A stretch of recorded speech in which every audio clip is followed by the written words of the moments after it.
माननीय संघर्ष योद्धा मनोजदादा जरांगे पाटील यांच्या हत्येचा कट रचल्या प्रकरणी 2 संशयितांना मराठा समाज बांधवांनी स्वतःहून त्यांना पोलीस स्टेशनला नेऊन हजर करून पुराव्यासहित त्यांना त्या ठिकाणी हजर केलेलं आहे.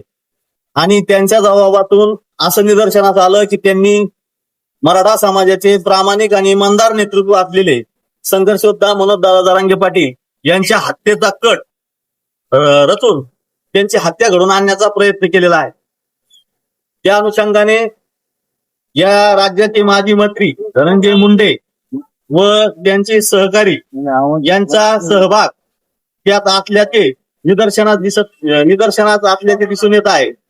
तरी आम्ही माननीय मुख्यमंत्री व गृहमंत्री महाराष्ट्र शासन यांना या ठिकाणी विनंती करीत आहोत, मराठा समाजाच्या वतीने विनंती करीत आहोत की त्यांनी या प्रकरणाचा सखोल तपास करून धनंजय मुंडे व त्याचे जे गुंड साथीदार आहेत या सर्वांवर कडक कायदेशीर कारवाई करून या अशा प्रवृत्तीला या ठिकाणी आळा घालावा म्हणून आज आम्ही पैठण तहसीलदार यांच्या मार्फत मुख्यमंत्र्यांना निवेदन पाठवलेलं आहे. एक मराठा लाल मराठा.